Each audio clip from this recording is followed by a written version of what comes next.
The convoy rolled out at 1800 hours, Christmas Eve. One by one, the military trucks disappeared through the main gate of Fort Bragg carrying soldiers home for the holidays. 3 years, 3 long years since Sergeant Ainsley Brennan had seen a Christmas tree that wasn't in a mess hall. 3 years since she had heard her mother's voice without the crackle of a satellite phone between them. She stood in her barracks room, staring at the duffel bag on her bunk. Everything was packed. Civilian clothes that felt strange to fold. A wool sweater her mother had sent last year that still smelled faintly of home. A wrapped present carefully cushioned between layers of clothing. And at the very bottom, protected in a hard case, a photograph. Major Wyatt Brennan, dress blues, proud smile. Ainsley touched the frame through the fabric. 14 years since his heart had simply stopped. No warning, no goodbye. Just a phone call in the middle of algebra class in a world that would never be the same. Her phone buzzed, a text from Charlotte Brennan. Landing at 9 tomorrow morning. I baked your favorite pecan pie. The house is ready. Come home, sweetheart. Ainsley typed a response, then deleted it. Typed again, deleted again. What do you say when you've been counting down days like a prisoner marking walls? When the thought of your mother's kitchen has gotten you through firefights and sandstorms and nights when the temperature drops so low, your rifle froze solid. Finally, she just typed, can't wait, Mom. Love you. The footsteps in the hallway were familiar. She knew Beckett's walk before he even knocked. Quick, energetic, the walk of a 24-year-old who still thought he was invincible. You really leaving us, Ace? She turned. Corporal Beckett stood in her doorway, grinning that stupid grin that made him look about 12 years old. In his hands, he held something red and lumpy. What's that? Miller's grandma made it. He held out a knit scarf, clearly handmade, slightly lopsided. The kind of thing that represented hours of love and arthritic fingers working yarn. Says every soldier needs something warm for Christmas. Ainsley took it carefully. The wool was soft, real wool, not the synthetic stuff they issued. She ran her thumb over the uneven stitches. Somewhere in Ohio, an old woman who'd never met her had spent her evenings making this. Had thought about some faceless soldier in a desert somewhere and decided that mattered. Tell her thank you. We're going to miss our guardian angel. Beckett's smile faded. His voice dropped. That Kandahar operation last month. You saved my life, Ace. I know I didn't say it then, but you don't have to. Yeah, I do. He met her eyes. You could have taken the shot through the window. Faster, easier. But you waited, confirmed the target, made sure it was the right guy. That extra 3 seconds, that's when they opened up on your position. You took that risk for me. Ainsley folded the scarf, placed it on top of her bag.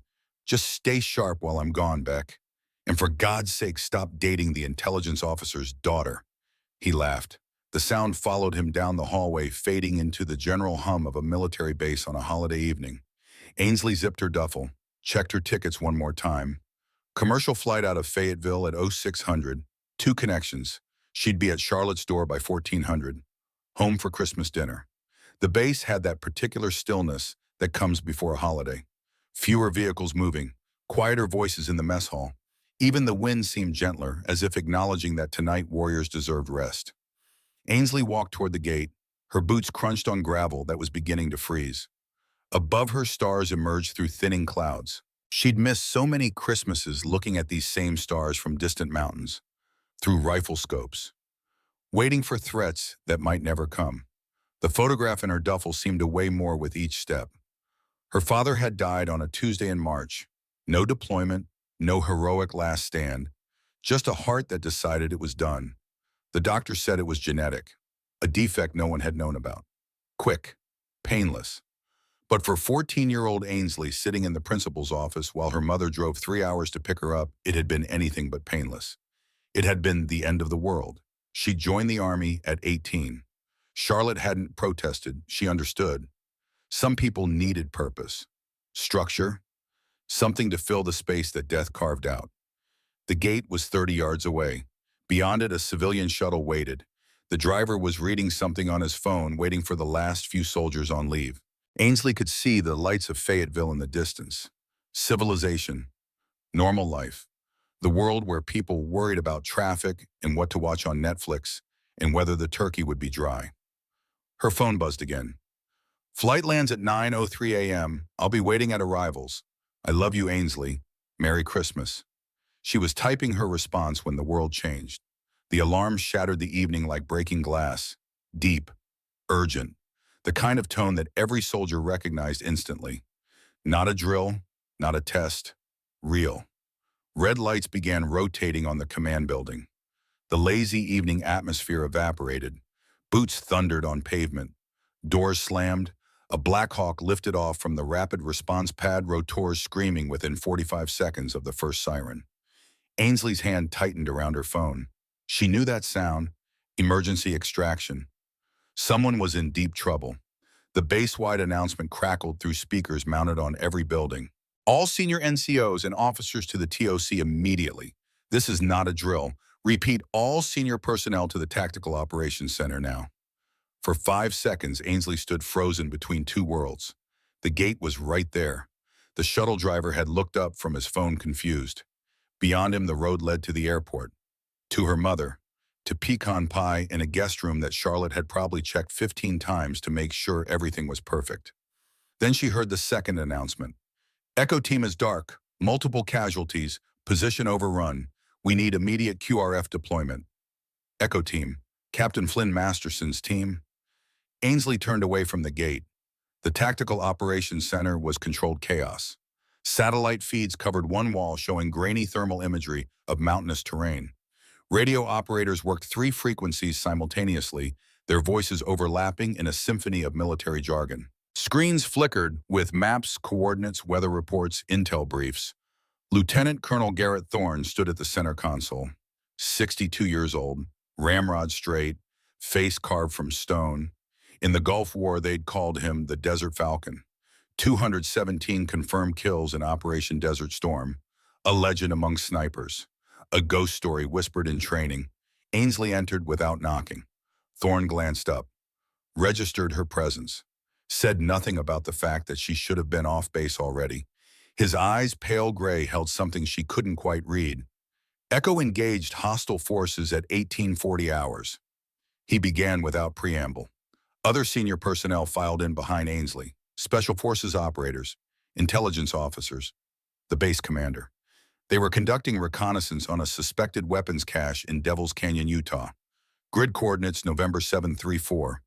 They tripped a prepared ambush. He zoomed in on the map. The canyon appeared as a narrow slash between vertical cliff faces, barely 200 meters wide at its base, maybe 800 meters long. A kill box. We lost communications 18 minutes ago. Thorne's voice was flat, professional, but Ainsley had known him long enough to hear the tension underneath. Last transmission indicated 3 wounded, at least 15 hostiles, and enemy forces occupying high ground with crew-served weapons. The map rotated, showed the valley from multiple angles, sheer rock walls, single-lane approach. No air support possible in this weather. The forecast scrolled across a side screen. Blizzard conditions, ceiling dropping to 300 feet, heavy snow starting within the hour. Geography is against us, Thorne continued. Devil's Canyon is remote training area deliberately chosen for difficulty. We use it for advanced survival courses. Sheer rock walls, single approach. The enemy has turned our own training ground into a trap. Major Sarah Chen from Intelligence spoke up. Thermal shows Echo consolidated in a rock formation here. She indicated a cluster of boulders at the valley's eastern end, but they're taking fire from 3 directions, North Ridge, South Ridge, and this elevated position at the western approach. What's at the western position, someone asked. PKM machine gun, confirmed visual, Russian-made, 7.62 millimeter, effective range 1,200 meters. They're pinned down completely. Artillery, negative. Thorne's jaw tightened. Echo's position is too close to hostile forces. Danger close doesn't begin to describe it. And the weather's going to ground anything with rotors in 40 minutes. We have 1 window. Send in a full platoon, suggested Captain Briggs from Alpha Company. Overwhelming force. Not enough time to muster and brief them properly. And it's not about numbers. Thorne looked directly at Ainsley. Whoever goes in needs to neutralize that PKM first, or they'll get shredded, same as Echo. The room went quiet. Thorne pulled up something on his tablet, transferred it to the main screen. A photograph of spent ammunition, brass casings, but these weren't standard issue. The tips were silver, custom made. Recon team found these at the canyon entrance 30 minutes ago. Ainsley felt something cold settle in her stomach. The Wraith, someone whispered. 2 years. The Wraith had been terrorizing U.S. forces for 2 years. 43 confirmed American casualties. 17 wounded. Ghost stories from survivors about a sniper who seemed to know where they'd be before they got there. Who could make shots that shouldn't be possible? Who left silver-tipped ammunition as a calling card? We don't have positive ID on the Wraith, Chen said carefully, but the ammunition signature matches previous encounters. And the tactical setup, the use of prepared positions, the timing. It's consistent with his MO. Thorne studied the thermal imagery. The hostile gunner is behind a hardened position. Range to nearest viable approaches 1,200 meters. Night conditions. Snow starting. Wind picking up to 20 knots. 1,200 meters in a snowstorm against a machine gun. That was the province of expert marksmen, not average infantry, not even above average infantry. That required someone who could calculate wind drift and bullet drop and Coriolis effect in their sleep. Someone who could make impossible shots because they'd made them so many times they weren't impossible anymore. Ace. Thorne spoke her name like a question and an answer simultaneously. You've made that shot before. Kosovo 2023, 1,400 meters. Rain. Moving target. You took out the spotter before he could call artillery on our position. Every eye in the room turned toward her. Ainsley felt the weight of their attention. Felt the leave ticket still in her jacket pocket. Felt her mother's text message burning through her phone like a brand. Echo team has 6 personnel, Thorne continued. His voice was careful, measured, laying out facts. Captain Masterson, 3 Special Forces operators, 1 combat medic, 1 JTAC. They have families waiting for them too. It wasn't a guilt trip. Thorne didn't operate that way. He was simply stating reality, letting her see the equation, letting her solve it herself. Leadership through clarity. Ainsley thought about her father. Wyatt Brennan had carried a journal during the Gulf War. She'd found it after he died. Read every entry. One passage had stayed with her, burned into her memory like a brand. I don't fight because I hate what's in front of me. I fight because I love what's behind me. And sometimes love means sacrifice. She met Thorne's eyes. If you were an Echo, sir, what would you want my father to do? Something flickered across Thorne's face. An old pain, an old memory. Your father, he said slowly, would already be gearing up. Ainsley walked to the console, studied the topographical display, the valley, the positions, the impossible geometry of the situation. I need 4 people. Demolitions expert for breach and IED clearing, combat medic, scout with night vision and drone capability, and you, sir, because someone needs to coordinate extraction once we get them out. Thorne shook his head slightly. I'm tactical coordinator. I stay here. Sir, with respect. You're mission lead sergeant. You're the one making the shot that matters. I coordinate from TOK. That's how this works. Ainsley wanted to argue. Wanted to say that her father had been Thorne's spotter in the Gulf War, that Thorne had promised to watch over her, that she'd feel better with him in the field. But she understood command, understood that Thorne was right. Someone needed to run the big picture, someone with experience, someone who could make hard calls. Assemble your team, Thorne said. Wheels up in 20 minutes. Ainsley pulled out her phone, opened the message to her mother, stared at the blinking cursor, stared at the words, I love you, Ainsley. Merry Christmas. She deleted her half-written response, typed new words. Mom, I'm sorry. I have to stay a little longer. I'll explain everything when I see you. I love you. Merry Christmas. She placed her leave ticket on Thorne's desk and walked out. Behind her, she heard Thorne pick up his radio. Get me Donovan Kane, Sloan Pierce, and Everett Walsh. Tell them to report to the armory in 10 minutes. Full combat load. The armory at night smelled like gun oil and cold metal. Ainsley moved through it with practiced efficiency, selecting her tools with the care of a surgeon choosing instruments. The M2010 enhanced sniper rifle came first. Bolt action, 300 Winchester Magnum. Effective range well beyond what she'd need tonight, but that was the point. You didn't choose a weapon for the minimum. You chose it for the maximum, for when everything went wrong and you needed one more 100 meters. She checked the action 3 times. Peered down the barrel, examining the rifling under harsh fluorescent light. The weapon was clean, well maintained. But she checked anyway. Her father had taught her that.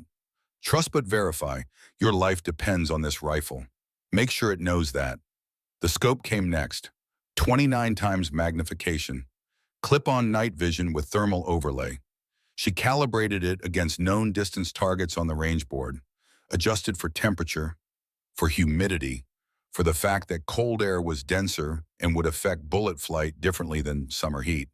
Her gloves were specialized, thin enough for trigger feel, insulated enough to prevent frostbite. She'd learned that lesson the hard way in Alaska. Frozen fingers miss shots. Dead soldiers don't get second chances. The red scarf from Beckett lay on the bench where she'd set down her bag. Ainsley picked it up, looked at it for a long moment. It was too bulky for field work. Would snag on equipment, would be a liability. She pulled out her knife, cut away the tassels, kept a small square of the fabric, and tucked it into her plate carrier pocket.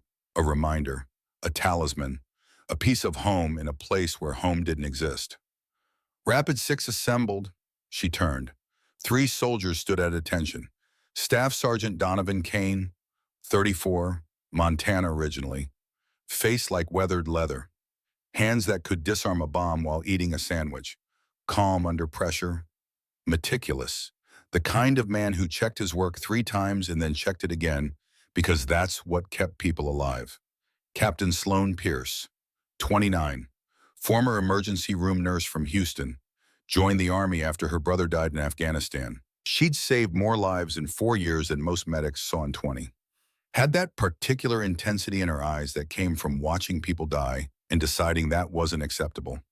Sergeant First Class Everett Walsh, 26, grew up in the Appalachian Mountains, could read terrain like other people read newspapers. If there was a hidden path, an alternate route, a tactical advantage in the landscape, Walsh found it. He'd been the one to spot the sniper nest in Syria that would have killed half the platoon. We're wheels up in 15, Ainsley told them. Devil's Canyon is a grinder. Enemy has elevation-prepared positions and weather turning in their favor. Our job is simple. Get in, neutralize the machine gun, extract echo, get out. Questions? Rules of engagement, Walsh asked. Anyone pointing a weapon at us or echo dies. Everyone else we bypass if possible.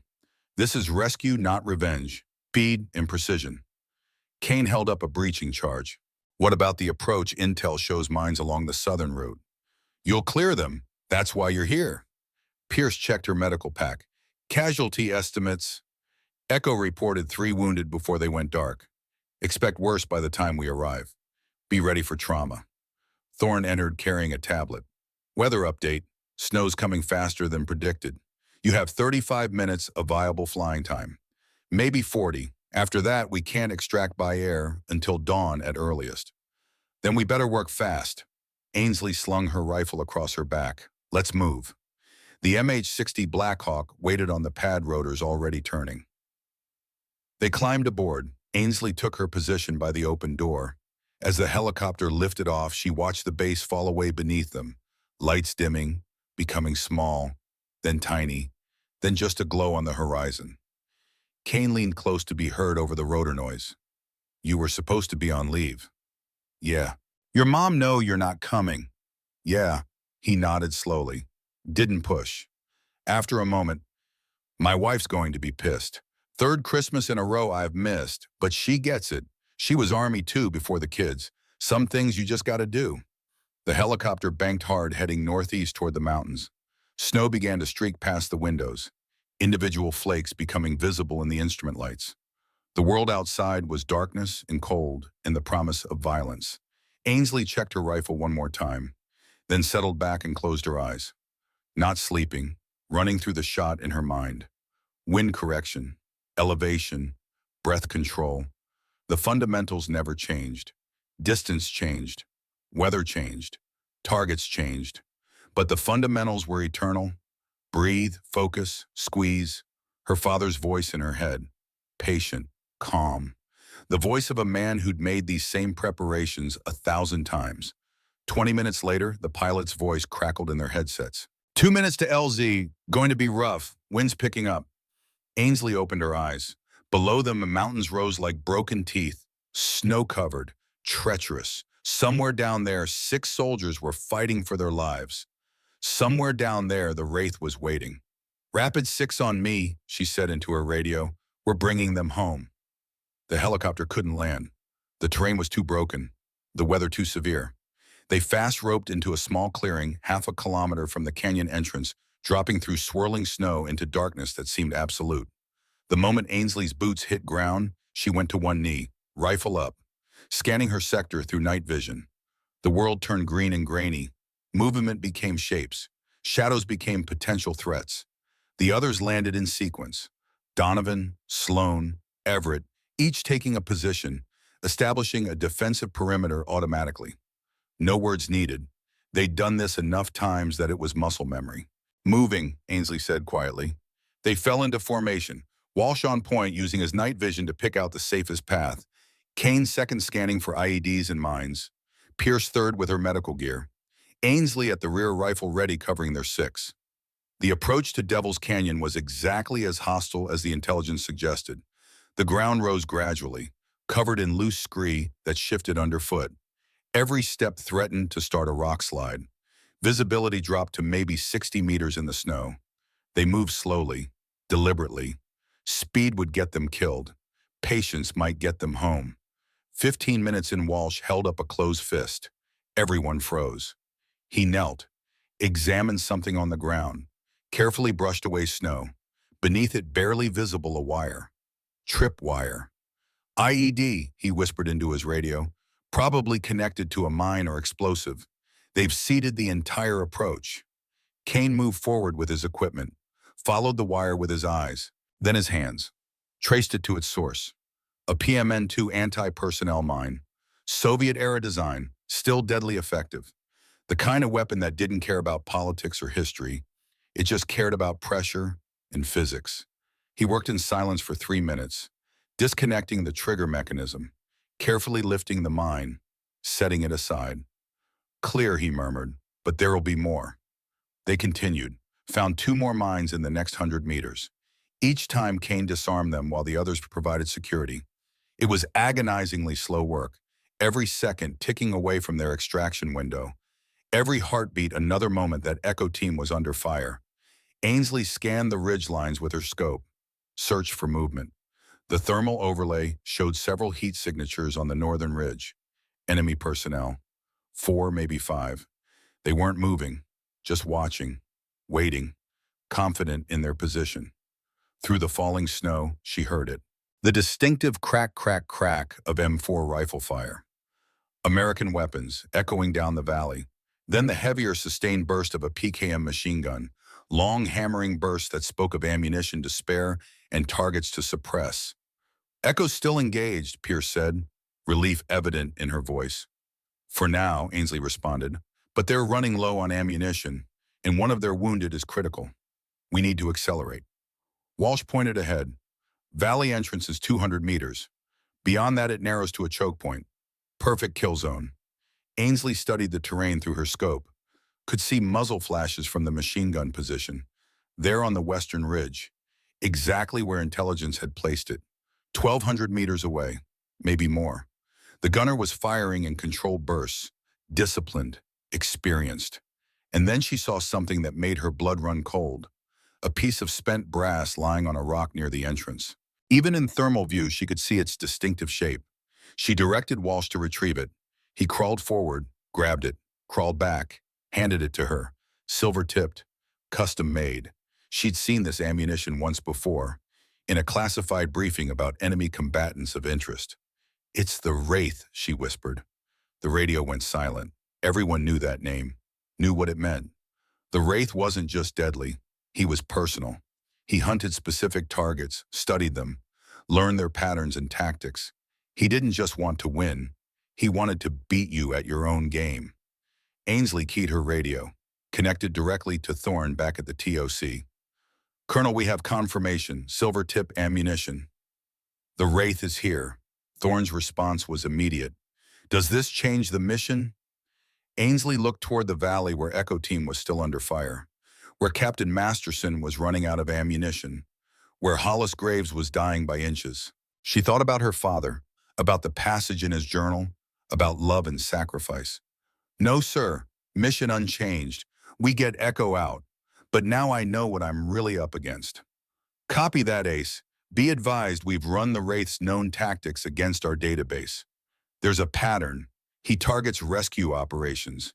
He lets the initial team get trapped, then waits for reinforcements. The trap isn't for Echo. It's for you. Ainsley felt something click into place. The prepared positions, the mines on the approach, the machine gun perfectly positioned to cover both Echo's location and the extraction point. This whole thing was a setup. Understood, sir. We're proceeding anyway. I know you are. That's why you are leading this mission. Thorne out. Walsh studied the canyon entrance with his drone feed. We've got 3 options. Direct approach through the valley floor fastest but most exposed. Southern route along the ridge slower but better cover. Or northern route longest, but we'd have high ground. Direct approach, Ainsley decided. We don't have time for slow. Kane, I need you to clear any mines in our path. Walsh drone overwatch. Pierce, stay on my 6. When we get to Echo's position, you take over. I'm climbing. Climbing, Pierce looked at the sheer rock walls. The Wraith has elevation. I need to counter-snipe. That means going up. Kane checked his watch. We have maybe 25 minutes before the extraction window closes. Then we move now. Walsh, take us in. Fastest safe route. They advanced into Devil's Canyon proper. The valley walls rose on either side. 100-meter cliffs of bare rock that channeled wind into a howling tunnel. Snow came almost horizontal here. Visibility dropped to 30 meters. Ainsley's face stung from the cold despite her balaclava. The sounds of combat grew louder. She could distinguish individual shots now. The steady American M4 fire from Echo's position. The AK responses from enemy fighters. And dominating everything, that damn PKM machine gun. Sweeping the valley floor in long killing bursts. Contact front. 3 enemy fighters appeared from behind a boulder pile, moving to flank Echo's position. They hadn't seen Rapid 6 yet, weren't expecting anyone to be this close. Ainsley took the first one. Shot through the chest at 700 meters. He dropped without a sound. Kane got the second with his suppressed M4. 3-round burst. Center mass. Professional. The third dove for cover, shouted a warning, then made the mistake of raising his head to look around. Ainsley's second shot ended him. Echo, this is Rapid 6. Thorne's voice transmitted from the TOC. We are in the valley, moving to your position. Acknowledge. Static. Gunfire. Then a voice strained and breathless. Rapid 6 Echo actual. We are taking sustained fire. 1 KIA, 3 wounded, 1 critical. We are nearly Winchester on ammo. Enemy forces, approximately 12 to 15, concentrated on North Ridge and at Western Machine Gun Nest. Be advised their shooter is exceptional. Lost our JTAC to a headshot at 800 meters in these conditions. 800 meters. In a snowstorm. That wasn't luck. That wasn't random fire. That was skill. That was someone who knew exactly what they were doing. Copy Echo. Recommend you conserve ammunition. We will handle the machine gun. ETA to your position, 10 mics. Understood. Echo out. Ainsley found a position behind a tilted slab of rock. Gave her a view up the valley. She deployed her bipod, settled into a prone shooting position, began her breathing exercises. Slow in, slow out. Heart rate dropping. The world narrowing to what she could see through her scope. Through the thermal overlay, she saw Echo's position. 5 figures clustered in a depression between boulders. One lying completely still, another barely moving. Saw the enemy fighters on the North Ridge, taking turns popping up to fire. And there at the western end of the valley, the machine gun nest. But no sign of the Wraith. He was too smart to reveal himself, too experienced. He'd be in a hide somewhere, perfectly concealed, waiting for her to make a mistake. Kane, Pierce, Walsh, she ordered. You 3 move to Echo's position under my cover. I'm going hunting. Negative, Thorne said immediately from the TOC. We don't split the team. Sir, that machine gun has to go down or we all die here. And the Wraith won't engage anyone but me.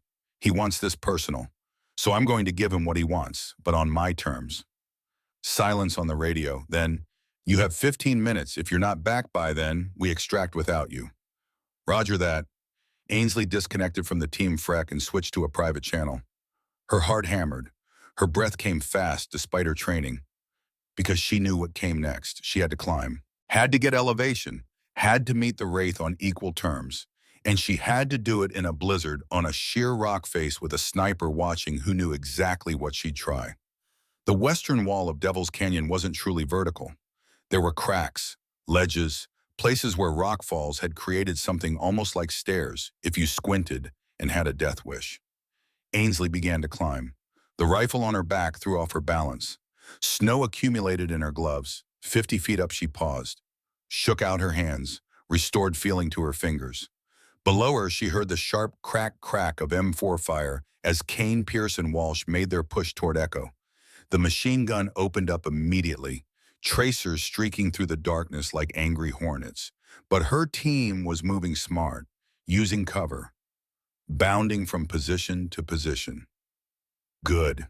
She climbed higher, 100 feet. The wind was worse here, pulling at her, trying to pluck her off the cliff face. Her breathing was labored. From exertion, from altitude, from the fact that one slip meant a fall that would leave her dead or crippled at the base. At 150 feet, she found what she was looking for. A ledge, wide enough to lie prone, clear view down into the valley. More importantly, it gave her a line of sight to the machine gun nest. She could see the gunner now through her scope. A large man, methodical, firing in careful bursts to conserve ammunition while maintaining suppression. Range 1,247 meters according to her laser rangefinder, wind gusting from the northeast at 18 to 23 knots. Temperature -8 Fahrenheit and dropping. Elevation change 157 feet. Angle approximately 6.7 degrees. She began her calculations. Adjusting her scope's turrets. At this range, gravity would pull the bullet nearly 6 feet below her point of aim. The wind would push it perhaps 18 inches right. The cold air was denser. Would give the bullet slightly more lift than standard conditions. She factored it all in, made her adjustments, settled in to wait for the shot. But something was wrong. Her instincts screamed danger. She was exposed here, visible, and the Wraith would know that she'd need elevation to make the shot. Ainsley rolled left, just as a bullet struck the rock where her head had been. Stone exploded. Fragments cut her cheek. She scrambled behind a boulder, heart hammering, blood trickling down her face, freezing in the wind. There, on the opposite ridge, barely visible through the snow, a muzzle flash. The Wraith had been waiting for her, of course he had. He'd known she'd climb, known she'd need the high ground, had been watching, patient, letting her get into position before taking a shot. Her radio crackled. Ace report. She keyed the mic with shaking hands. I'm okay. Contact with hostile sniper. Adjusting position. She couldn't stay here. The Wraith knew exactly where she was, but moving meant exposing herself again, and the machine gun was still hammering Echo's position. She could hear Pierce shouting for a medic bag. Someone was hit. Decision time. Ainsley stood up, fully exposed, and fired 3 rapid shots at the Wraith's position. They wouldn't hit. She wasn't even aiming precisely, but they'd force him to duck, to react, to break his observation of her. Then she jumped. Not down, she'd die, but across, to another ledge 15 feet away and 10 feet lower. For one terrifying moment, she was airborne. Wind tearing at her, rifle swinging wildly on its sling. The ground 160 feet below, ready to break every bone in her body. She hit the next ledge hard, rolled, came up behind cover. 2 more shots from the Wraith struck near her previous position. He was fast, disciplined, professional. But now she had a different angle. And more importantly, she had a view of his position. Just for a moment as he shifted to track her movement, she saw him. Thermal signature, shape of his rifle, the cant of his shooting position. She made her own adjustments. New range 1,180 meters, cross valley wind. This was the shot that mattered. Her finger took up the slack on her trigger. She exhaled halfway, held it, let her heartbeat slow to nothing. Time seemed to stop. The wind, the snow, the distant sounds of combat, all of it faded until there was only the scope and the target and the space between heartbeats where perfect shots lived. She squeezed. The rifle's recoil was familiar, comforting. Through the scope, she watched the bullet's trace, a faint distortion in the air, barely visible even with her optics. For 1.8 seconds, everything hung in the balance. Then she saw movement, the wraith jerking, grabbing his left shoulder. Hit, but not a kill shot. The angle had been slightly off, or the wind had gusted, or she'd miscalculated by a single degree. At this range, any tiny error was magnified, but a wounded enemy was still dangerous, and the wraith was far from finished. He disappeared behind cover, moving despite his wound, with a speed that spoke to training and pain tolerance that made Ainsley's teeth ache in sympathy. Her radio lit up. "Ace, Echo is taking heavy casualties. We need that gun down now." The machine gun, she'd forgotten about it in the duel with the wraith. That was exactly what he wanted, to occupy her attention while his partner shredded the Americans below. Ainsley swung her rifle toward the western nest, found the gunner in her scope. He was reloading, wrestling a fresh belt into the peak. Range 1,247 meters. She'd already calculated this shot.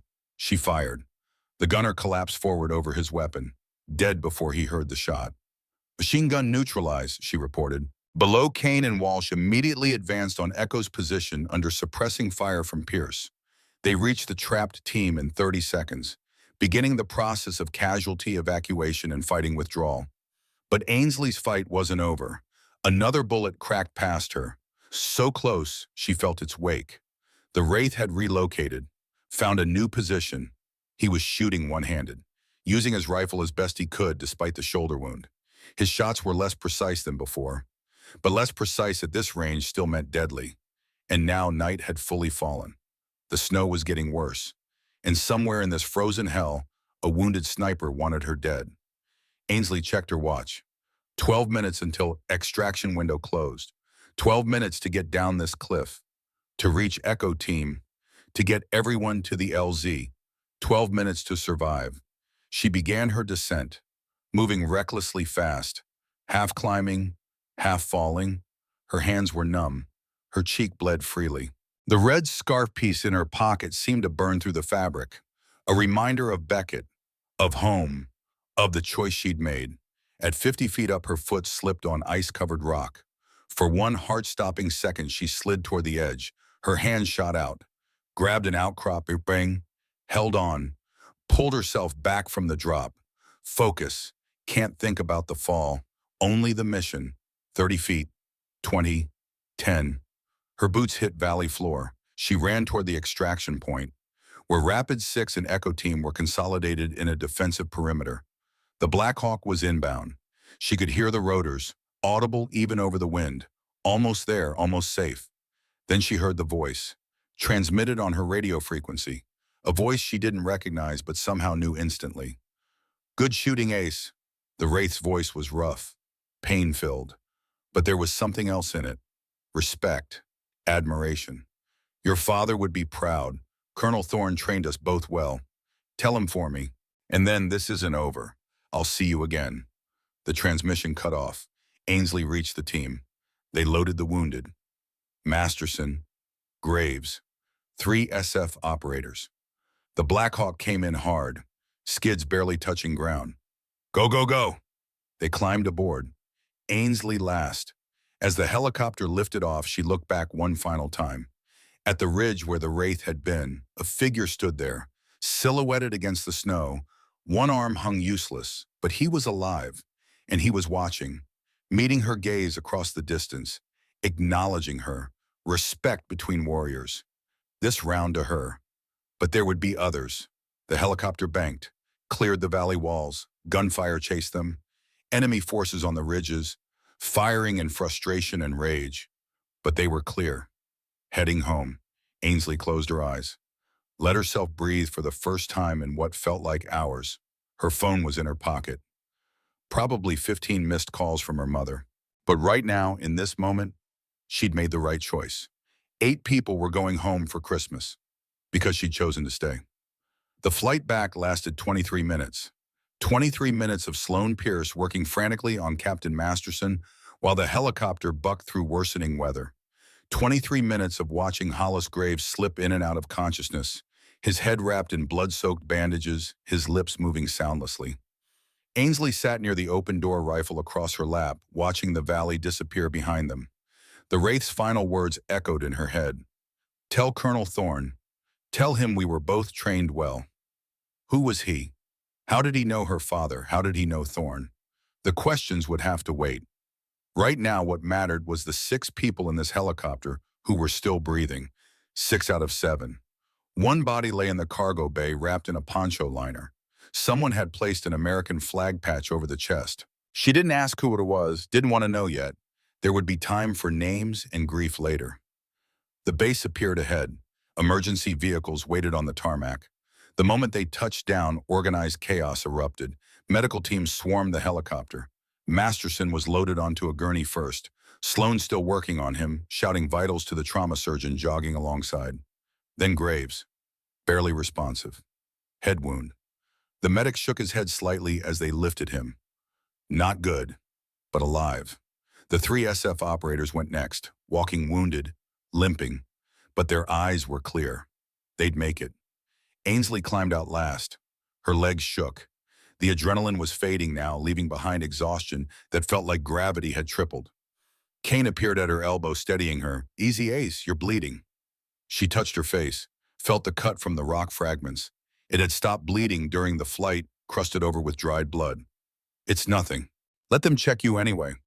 But before the medics could reach her, something happened that she hadn't expected. The base personnel began to assemble. Soldiers emerged from buildings, forming up without orders, creating 2 lines from the helicopter to the command building. As Ainsley walked between them, they came to attention. Not the formal, rigid attention of ceremony. Something more profound, a recognition, a salute to someone who'd made the hard choice and brought people home. Lieutenant Colonel Thorne stood at the end of the line. When Ainsley reached him, he saluted. Not to her rank, to what she'd done. She returned it, dropped her hand, waited. "Your mother called," he said quietly. "I told her you were delayed but safe. She said to tell you she's proud and that she's waiting." Something broke inside Ainsley's chest. The exhaustion, the fear she'd suppressed, the knowledge that someone had died up there. Someone with a name and a family and plans for after this deployment. "Permission to take a few minutes, sir." Her voice cracked. She cleared her throat. Tried again. "Permission to take a few minutes, sir." "Granted." Thorne's expression softened slightly. "And Ace, you saved 6 lives tonight. That matters. We lost one. We lost one before you even got there. What happened after you arrived, that's on you. And what happened is 6 people going home to their families." He paused. "Get some rest.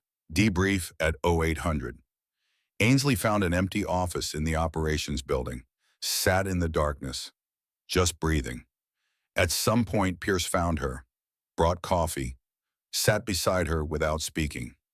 Sometimes words weren't necessary.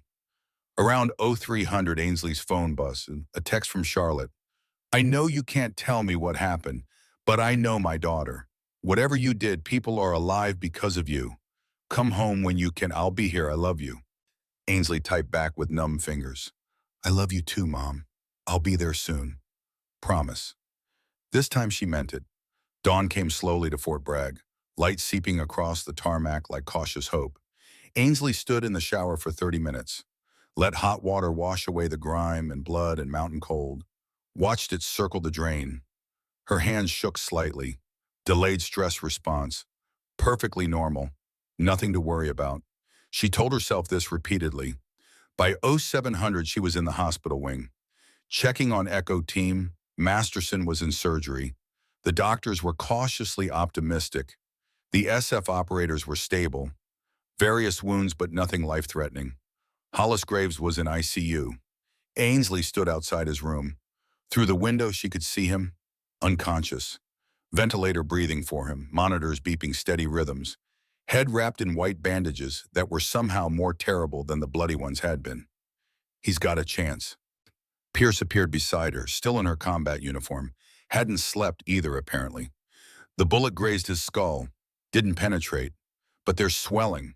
They won't know the extent of brain damage until he wakes up, if he wakes up. Will he 50-50?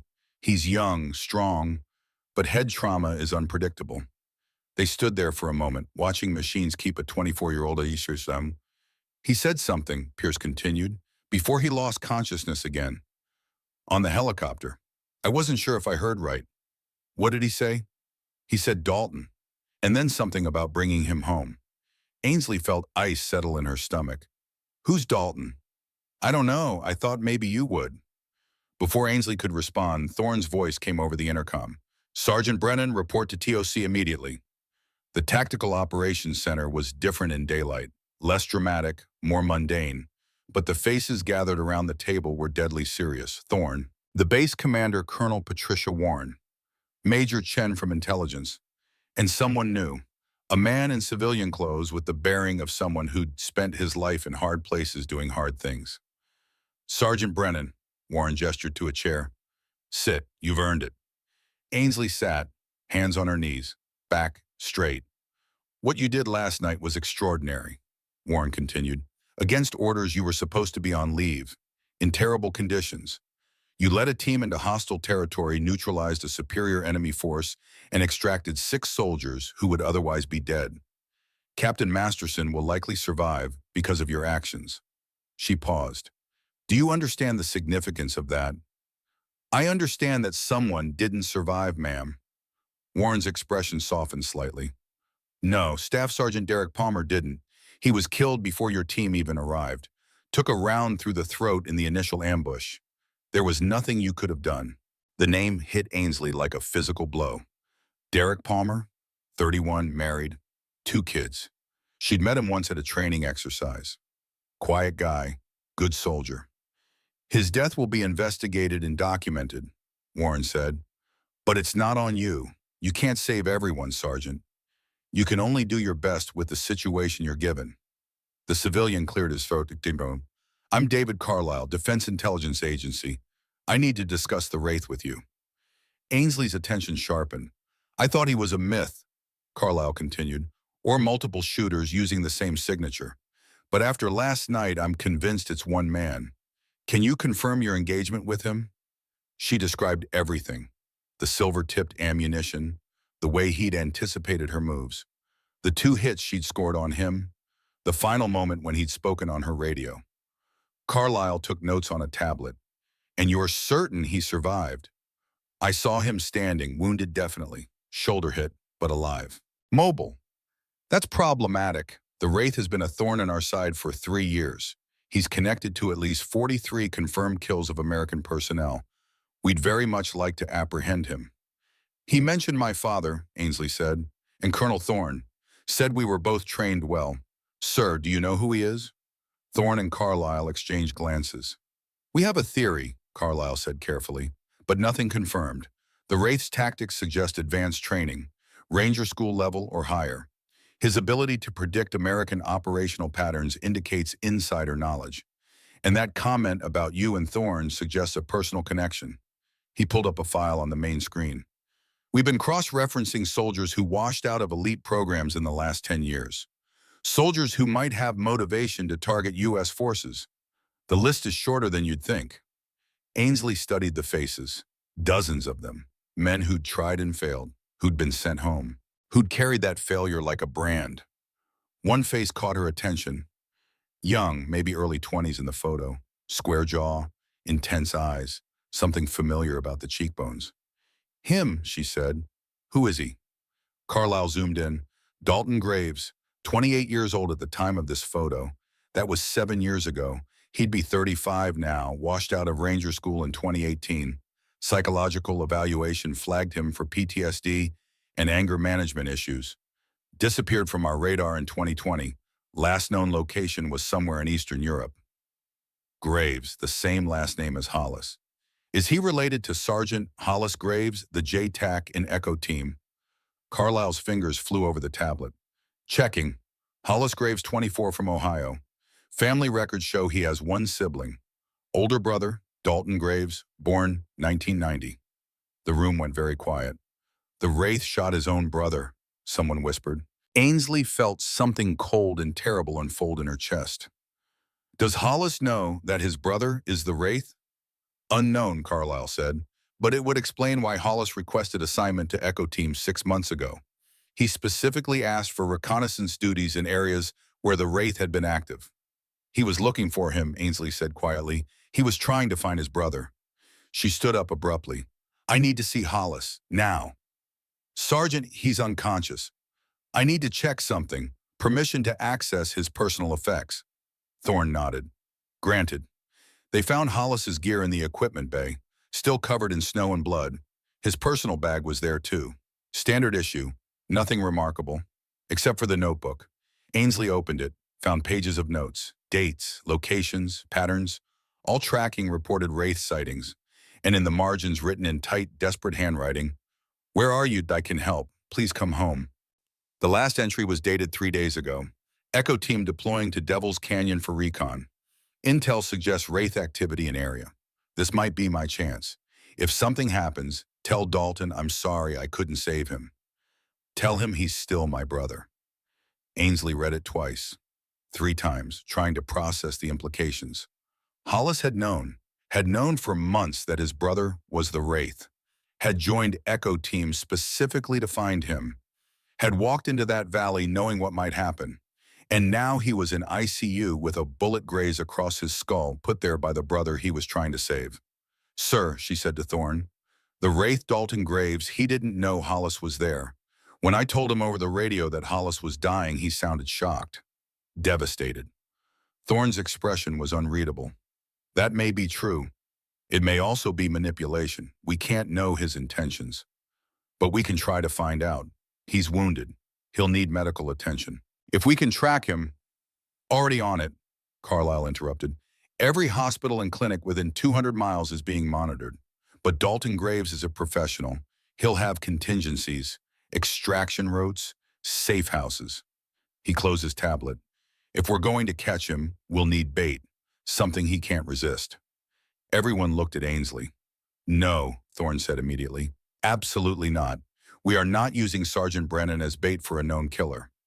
Colonel, with respect, I'm the only one who's engaged him and survived. I wounded him. I know his patterns now, and he seems to have some connection to my father. That matters to him. It matters because he wants revenge, because you're the one who stopped him, or because he wants to understand who his enemy is. Sir, he could have killed me on that mountain. Multiple opportunities. He didn't. He wounded me once barely, and then he let me go. Carlisle leaned forward. What are you proposing? Give me 72 hours. Let me go home, see my mother, but monitor me. If Dalton is watching, if he's doing his research, he'll find out where I'm from, where my family is. And if he wants to talk, if he wants to understand, he'll make contact. That puts your mother in danger, Thorne said flatly. My mother has been in danger since the moment I put on this uniform. At least this way we can control it. Have a team nearby, ready to move. Warren spoke up.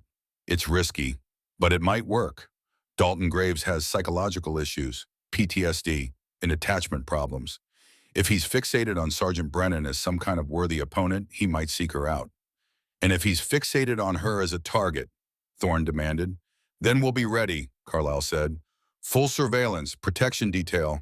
At the first sign of contact, we move in. They argued for another 20 minutes. Ainsley sat quietly watching the debate flow around her. Finally, Warren made the decision. 72 hours, mandatory leave, but not alone. Sergeant Brennan will have a protective detail. Discreet but effective. And the very moment we have confirmation of Dalton's presence, we extract her and move to apprehend him. She looked at Ainsley. This is voluntary. You can say no. Ainsley thought about Hollis, about a 24-year-old lying in ICU who'd spent 6 months trying to save his brother, about Derek Palmer who'd never see his kids again, about her father's journal entry. I'll do it, she said. The transport flight to Cleveland left at 1400. Ainsley slept through most of it wedged into a corner seat, her head against the cold window. When she woke, the pilot was announcing final approach. Charlotte was waiting at the arrivals area. Silver hair pulled back in a practical bun. Blue cardigan, the same one she'd owned for 15 years. When she saw Ainsley, her whole face transformed. Relief, joy, love. They met in the middle of the terminal. Charlotte was shorter than Ainsley remembered. Or maybe Ainsley had gotten taller. They held each other for a long time, not speaking. Finally, Charlotte pulled back, hands on Ainsley's shoulders, examining her daughter with a mother's eye that missed nothing. "You're hurt." She touched the bandage on Ainsley's cheek. "It's nothing, Mom." "It's never nothing." Charlotte's fingers were gentle on the bandage. "But you're here, that's what matters." The drive home took 45 minutes. Charlotte filled the silence with news. Neighbors, the church choir, her book club's latest selection. Normal things, life-affirming things.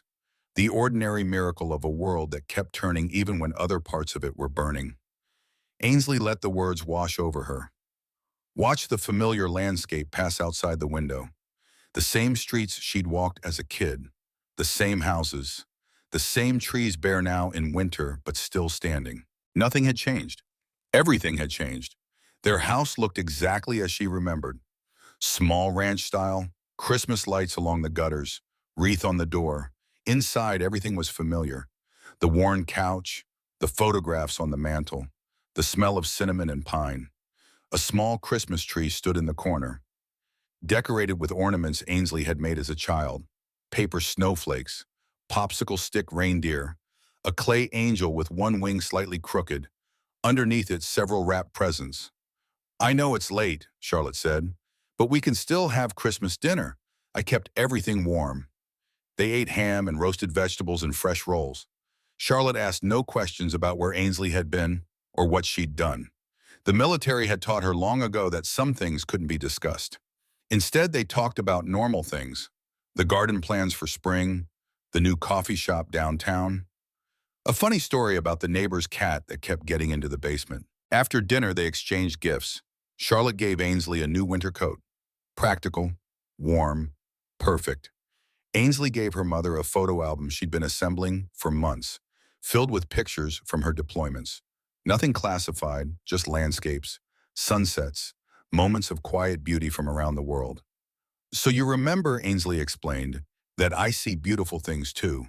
Not just." She didn't finish, didn't need to. Charlotte understood. "I never doubted it, honey." Then she handed Ainsley one more package, small, wrapped in tissue paper. Inside was her father's dog tags. "He'd want you to have them," Charlotte said quietly. "You've earned them." Ainsley held the metal tags, still warm from her mother's hands. Wyatt Brennan, O positive, Presbyterian.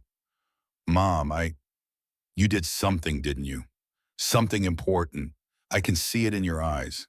Ainsley nodded, couldn't speak. "Then he'd be proud, so am I." They sat together in front of the tree, lights twinkling in the darkness. Outside, snow began to fall, soft, gentle, covering everything in white. At midnight, Charlotte went to bed. Ainsley stayed up, sitting in her father's old chair, looking at his photograph on the wall. Master Sergeant Wyatt Brennan in his dress uniform. Proud and serious. "I made the hard choice, Dad," she whispered. "Just like you taught me. I hope that was enough." Her phone buzzed, a text from an unknown number. "You fought well, Ace. Your father would be proud. I know because he trained me too, 20 years ago, when I was just a kid who wanted to be a soldier. I'm sorry about Hollis. I didn't know. I swear I didn't know. I'm trying to make this right. Trust me one more time." Ainsley's heart hammered. She checked the number. Burner phone, untraceable, but the message was clear. Dalton Graves was watching, and he wanted to talk. She forwarded the message to Carlisle, to Thorne, to the protection detail stationed 3 houses down in an unmarked van. Then she responded, "Where are you?" 3 minutes passed. 5, 10, finally somewhere safe, getting patched up. "I have a medic from the old days who doesn't ask questions. I'll live, but I need you to understand something. I'm not the monster they think I am. I made mistakes, bad ones, killed people who didn't deserve it, but I was lied to, manipulated. The PMC told me I was training Allied forces. By the time I realized what I was really doing, I was in too deep. Another message. Hollis has been looking for me. I know. I've been watching him, trying to protect him from a distance. That's why I took the JTAC shot. I was trying to disable the radio, stop them from calling in more firepower. I miscalculated. The wind shifted. The bullet went higher than I intended. And then, I'm coming in, but on my terms. I need to see Hollis, need to apologize. After that, I'll surrender. But I need your word. Your word that they won't shoot me on sight, that I'll get a fair trial. Ainsley read the messages twice. Her training screamed trap. Manipulation, classic hostile behavior. But something else, some instinct she couldn't name said this was real. She typed, "How do I know you won't just disappear?" The response was immediate. Because Hollis is my baby brother, and if there's a chance, even a small chance, that he might wake up, I need to be there. I need him to know I didn't mean it, that I'm sorry, that I'm still his brother. Ainsley's phone rang. Carlisle. "We've got him, Dirk," the DIA agent said without preamble. "The texts are bouncing through multiple towers, but we've triangulated his location. Abandoned mining facility 40 miles north of Akron. Tactical team is mobilizing now." "Wait," Ainsley said. "He's trying to come in, voluntarily. If you storm that facility, people will die. Maybe him. Maybe your people. He's killed 43 Americans, and he's willing to face justice for that. But he wants guarantees. He wants to see his brother." "Not happening. He's a hostile combatant. He's a broken soldier who was exploited by a private military contractor. Sir, give me a chance to talk him in. If it doesn't work, then you move. But at least try." Silence. Then, "You have 2 hours. After that, we're going in whether you've convinced him or not." Ainsley grabbed her coat, the new one from her mother, warm and practical. Charlotte appeared in the hallway. "Where are you going?" "There's something I have to do, Mom. Someone I have to help." "Is it dangerous?" "Everything I do is dangerous." Charlotte studied her daughter, saw something in her eyes, something Wyatt had carried too. The burden of being the one who runs toward the fire when everyone else runs away. "Then be careful and come home. Always." The mining facility was exactly as advertised, abandoned, desolate, surrounded by rusted chain-link fence and warning signs. Ainsley pulled up to the gate at 0200, killed her headlights. In the distance, she could see tactical vehicles, SWAT, DIA, maybe FBI, all waiting, all watching. Her radio crackled. "Ace, this is Thorne. I'm monitoring from TOC. You don't have to do this." "Yes, sir, I do." She got out of the car, walked toward the main building. Her breath formed clouds in the frozen air. Somewhere inside, a wounded man was waiting. A man who'd killed Americans. A man who'd shot his own brother. A man who might be beyond redemption, or might not be. The door was unlocked. She pushed it open, stepped into darkness. A flashlight clicked on, blinding her. "That's far enough." Dalton Graves stepped into the light. He looked different than his photo. Older, harder. His left arm was in a makeshift sling. Blood had soaked through the bandages, but his eyes were what caught her attention. Haunted, desperate. The eyes of someone who'd seen too much and couldn't unsee it. "You came," he said. "You asked." They stood there for a long moment. Sniper and sniper. Enemy and enemy. Two people connected by violence and choice. "I didn't know Hollis was there," Dalton said. His voice broke. "I swear to God, Ace, I didn't know. If I'd known, I would have called it off, would have withdrawn. I would have done anything. But you didn't call it off. You shot at American soldiers. You set up an ambush. You're responsible for Derek Palmer's death." "I know." Dalton's face crumpled. "I know, and I'll pay for that. I'll spend the rest of my life in prison. I deserve that. But first, please, please let me see Hollis. Let me tell him I'm sorry." Ainsley keyed her radio. "Carlisle, I need a guarantee. If Dalton Graves surrenders, he gets to see his brother. Under guard, under control, but he gets that moment. Negative, he's going straight to detention. Then he won't surrender, and you'll have to kill him. And Hollis will wake up if he wakes up and learn that his brother died before they could reconcile. Is that what you want?" A long pause, then Thorne's voice. I'll authorize it. On my authority, bring him an ace. Dalton's shoulders sagged. Relief. Or maybe surrender. Hard to tell. Thank you, he whispered. Ainsley pulled out her zip ties. Hands behind your back. This is a lawful detention.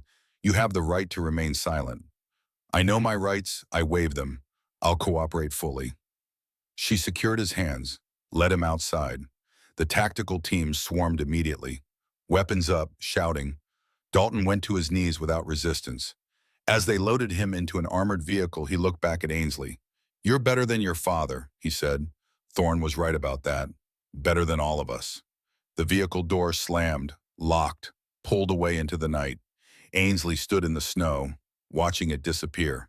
Her phone buzzed. Charlotte, come home when you're done. Hot chocolate waiting. She typed back, on my way, Mom.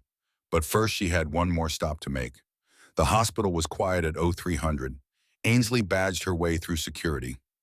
Made her way to the ICU. Hollis's room was dark except for the monitors. She sat in the chair beside his bed.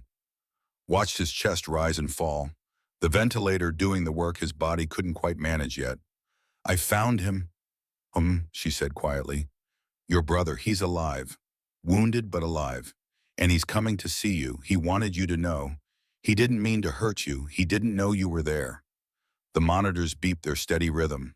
No response. No change, but Ainsley liked to think somewhere deep in whatever dreams occupied an injured brain, Hollis heard her, and maybe that made a difference. Hollis Graves died at 0720 on December 27th. The call came while Ainsley was pouring her third cup of coffee in the hospital cafeteria. Fort Bragg Medical Center. Fluorescent lights humming overhead. The smell of disinfectant and reheated food. She'd been awake for 72 hours straight, catching sleep in 20-minute intervals in the waiting room chairs. Pierce's voice on the phone was steady, professional, the tone medical personnel learned early in their careers, the voice that delivered bad news without breaking apart. Massive intracranial hemorrhage, secondary to the initial trauma, happened fast. He never regained consciousness. Ainsley set down her coffee, watched the steam rise, swirling patterns that meant nothing, dissipating into air, gone. Does his family know? They're being notified now in Dalton. The MPs are with him at the detention facility. I should be there when they tell him. Ace, you don't need to. Yes, I do. The detention facility occupied a squat concrete building on the eastern edge of Fort Bragg. Built in the 1960s. Designed to hold military prisoners awaiting trial or transfer. Gray walls, razor wire.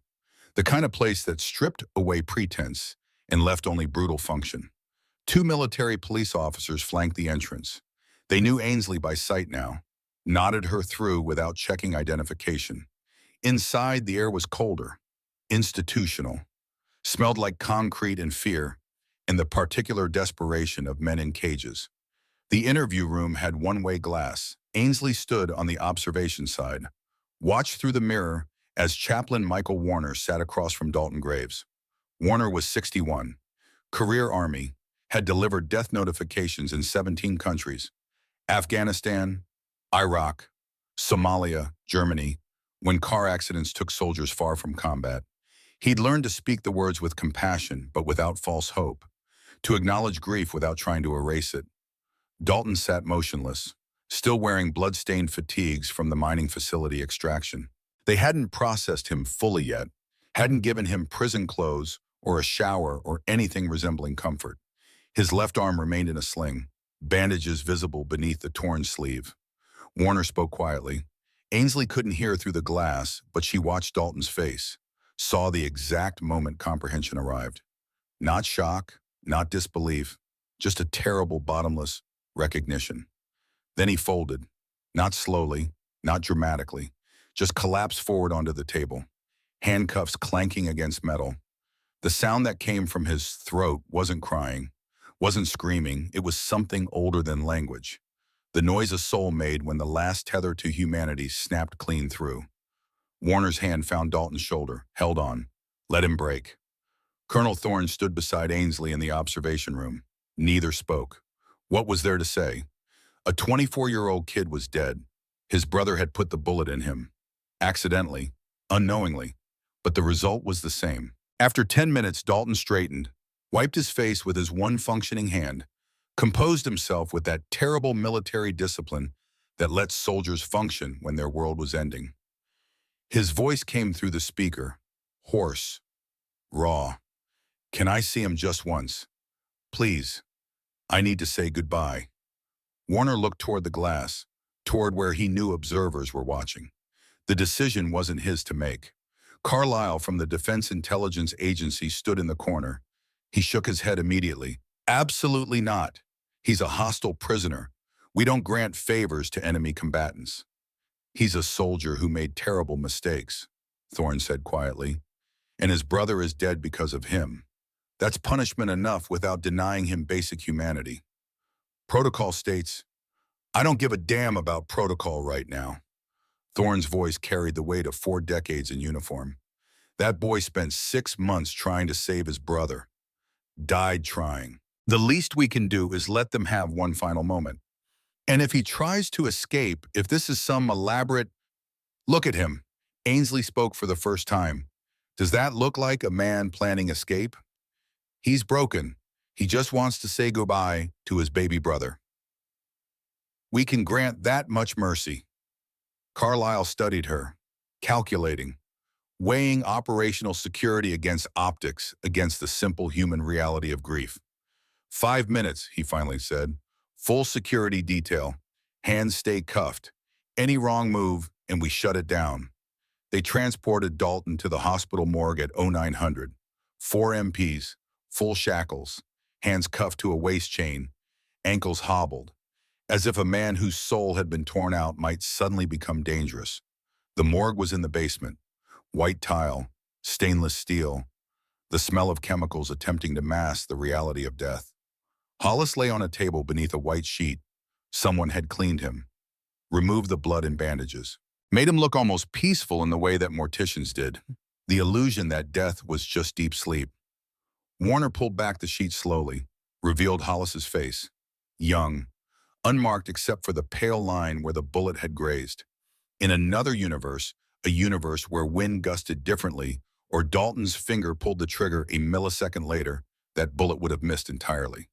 Hollis would be alive, would be headed home to Emma and the baby he'd never know existed. But this wasn't that universe. Dalton's knees buckled. The MPs caught him, held him upright. He stared at his brother for a long moment, then looked at Warner. "Can I touch him?" "Yes." They unlocked one handcuff, left the other attached to the MP's wrist, gave Dalton just enough slack to reach the table. His hand trembled as it touched Hollis's hair, smoothed it back the way he must have done 1,000 times when they were kids. When Hollis had nightmares and Dalton was the one who made the darkness safe. "I'm sorry, Holly." His voice broke on the nickname. "God, I'm so sorry. I didn't know you were there. I swear on everything that's holy I didn't know. If I'd had any idea..." He stopped, started again, fighting for words through grief. "You were always trying to save me. Remember when we were kids I got in that fight with Tommy Henderson? You were 11. You told Dad it was your fault. Took the blame, took the punishment. For me." Tears tracked down his face. He didn't wipe them away. "And after Ranger School, when I washed out, when everyone said I was broken, you called me every single week, told me I wasn't a failure, told me I just needed time. You never stopped believing in me, even when I stopped believing in myself."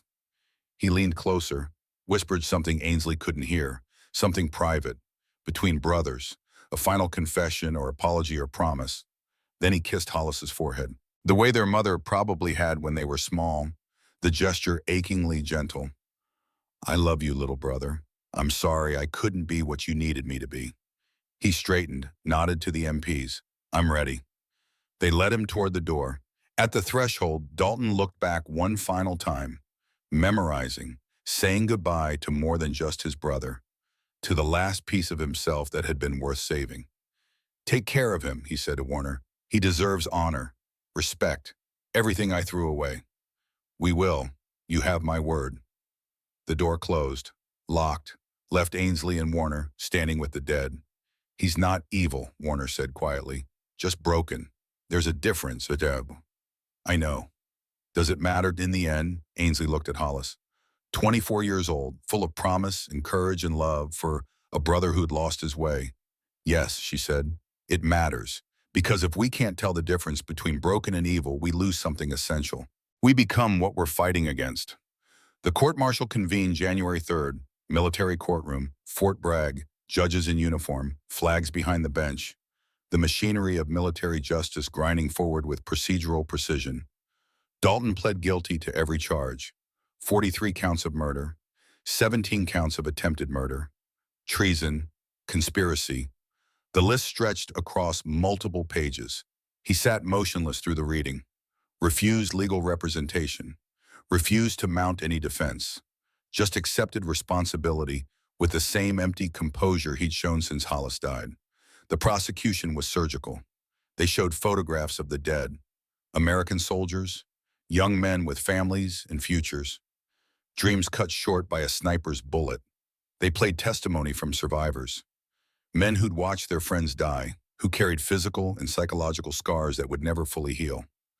By the second day, the courtroom was heavy with accumulated grief. The defense presented mitigation on day 3.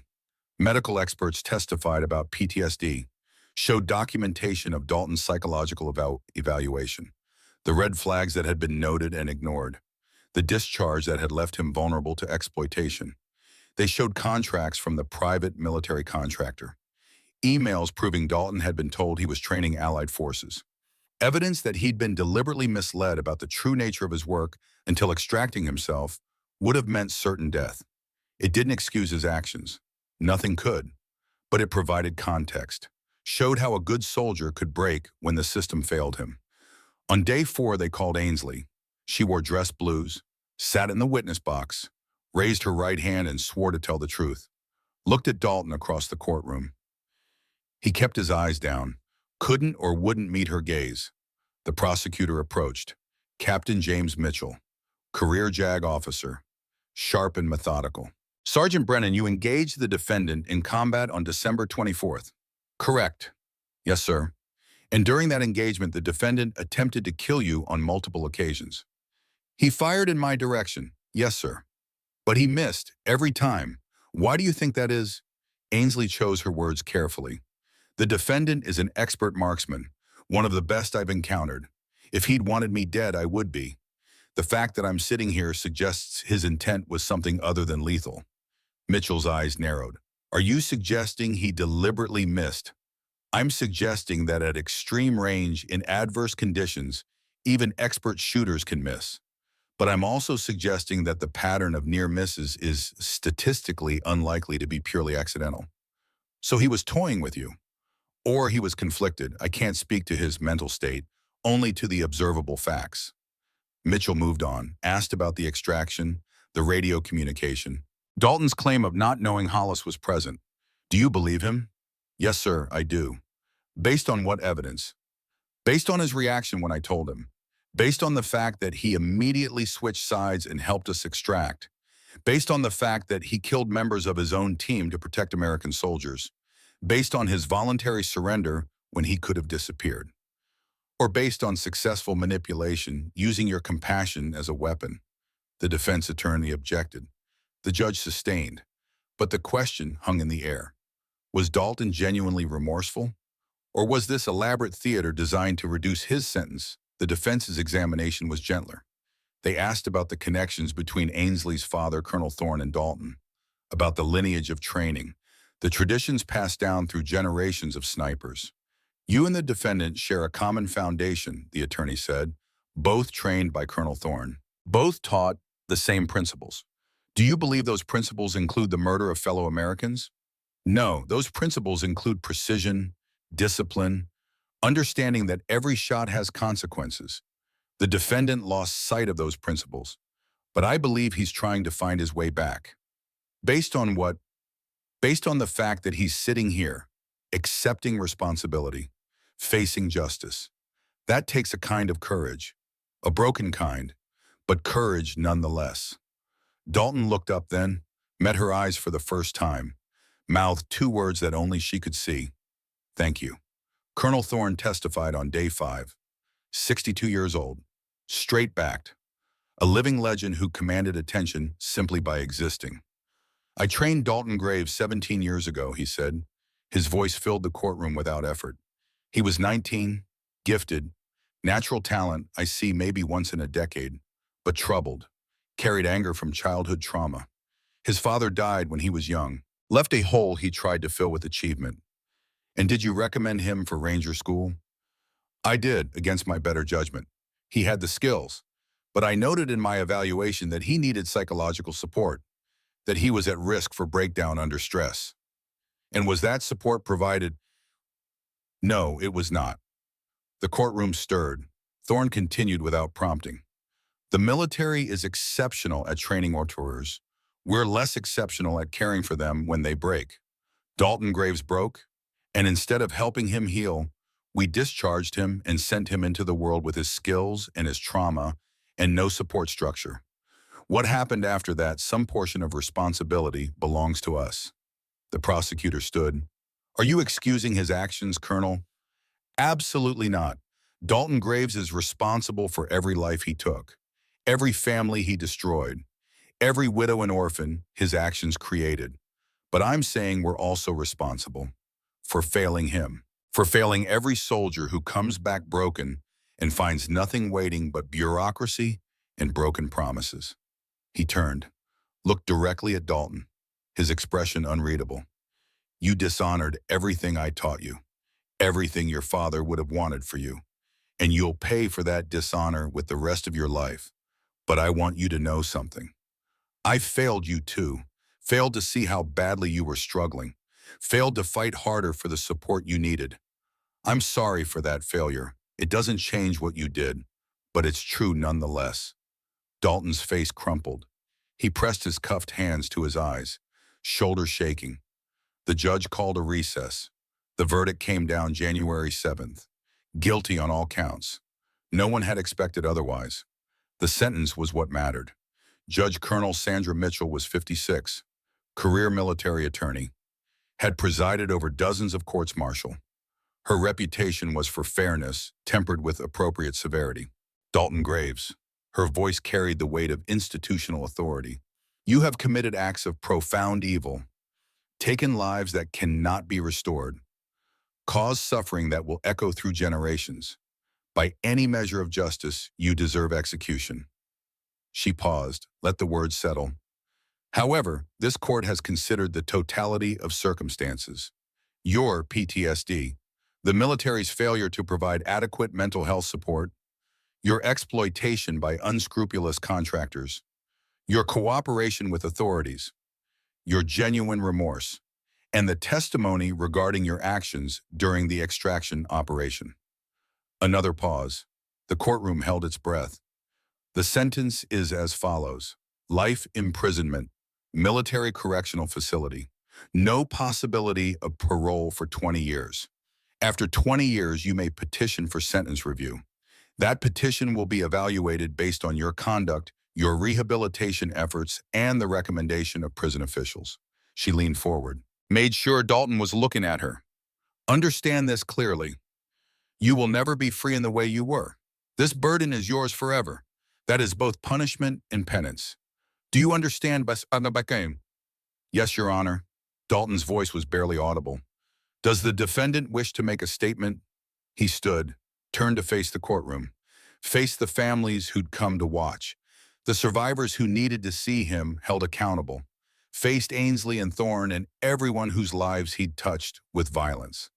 I'm guilty of everything, every charge, every accusation. I don't ask for forgiveness because I don't deserve it. But I want you to know that I remember every face, every name, every person I killed or wounded. I see them when I close my eyes. I'll see them every day for the rest of my life. His voice cracked. He pushed through. That's not enough. Nothing I say or do will ever be enough. But it's the only truth I have to offer. I'm sorry. And I'll spend whatever time I have left trying to be better than what I became. The MPs led him away, back to his cell, back to the beginning of a sentence that would likely end decades from now in some prison hospital, if he lived that long.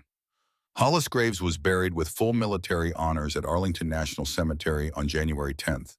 The sky was the color of old steel. Snow fell in lazy spirals, the kind of weather that seemed designed for grief. His parents were there, Robert and Susan Graves from Ohio, both in their 50s, faces carved hollow by their loss. They'd lost one son to a bullet and the other to choices that couldn't be unmade. The mathematics of that grief were beyond calculation. Extended family filled the rows of folding chairs, cousins, aunts, uncles, a community of loss gathered to witness the final transition. And Emma, 23 years old, 7 months pregnant, wearing a black dress that stretched over her belly, carrying Hollis's child and the weight of his absence in equal measure. Ainsley stood with Echo Team. Captain Masterson had been released from the hospital 2 weeks prior, still healing but determined to honor his fallen JTAC. The 3 Special Forces operators stood at attention, Pierce and Kane and Walsh, all in dress blues, all remembering a kid who died trying to save his brother. The honor guard performed the ceremony with mechanical precision. 21-gun salute that echoed across the cemetery, taps played on a bugle, each note hanging in the cold air before fading. The flag folded with mathematical exactness into a triangle of stars and stripes.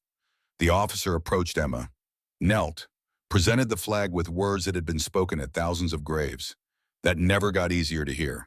On behalf of the President of the United States Army, and a grateful nation, please accept this flag as a symbol of our appreciation for your loved one's honorable and faithful service. Emma took the flag, held it against her chest, against her heart, against the baby who would never know his father. Tears ran down her face, silent and steady. After the ceremony, after most of the crowd had dispersed, Emma approached Ainsley. They'd never met, but recognition was instant. You're the guardian angel. Yes. Hollis wrote about you, in his letters, said you were the best soldier he'd ever known, said if anything happened, you'd be the one to bring him home. Her voice trembled, but held. Thank you for trying, for doing everything you could. I'm sorry I couldn't save him. You saved his brother. Hollis would have wanted that. Emma's hand rested on her belly. He spent 6 months looking for Dalton, trying to convince him to surrender.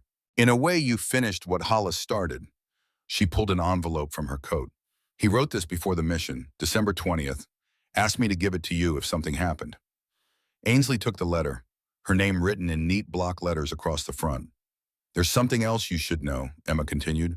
Hollis knew about Dalton being the Wraith.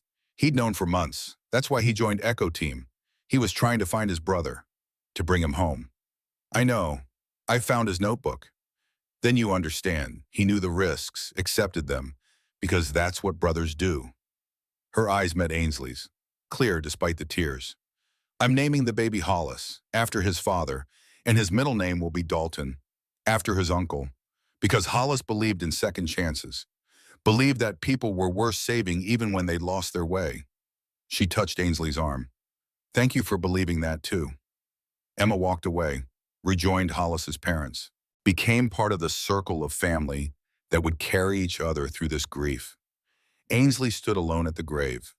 Fresh earth, temporary marker. Eventually there would be a headstone, white marble like all the others, row upon row of American dead. She opened the letter with careful hands. The handwriting was Hollis's, precise, controlled. The penmanship of someone who'd learned early that details mattered. Dear Ace, if you're reading this, I didn't make it. That's okay, I knew the risks. I accepted them. You need to know something. My brother is the Wraith. I've known for 6 months. Figured it out from the attack patterns, from the tactics, from the fact that everything he does looks exactly like what Colonel Thorne taught us. I could have reported him, should have reported him, but he's my brother, and brothers don't give up on each other. I joined Echo Team to find him, to talk to him, to convince him there's still a way back. That even after everything he's done, redemption is possible. If I'm dead, it probably means I failed. But I need you to keep trying, to bring Dalton home. Not to kill him, to save him. I know that sounds impossible. He's killed Americans. He's a traitor. He deserves punishment. But he's also sick. The military failed him. And if we just execute him or lock him away forever without trying to understand why we failed too, you're the best soldier I know. the best person. You see humanity even in enemies. That's rare. That's precious. So please, for me, try to save my brother. Show him that mercy exists, that it's never too late to come home. If you can do that, my death means something. Thank you for being the guardian angel, for all of us. Hollis. Ainsley read it 3 times, folded it carefully, placed it in her jacket pocket next to the piece of red scarf she'd carried since Christmas Eve. He'd known. Had walked into Devil's Canyon knowing his brother might kill him. Had done it anyway because love demanded it, and she'd kept his promise.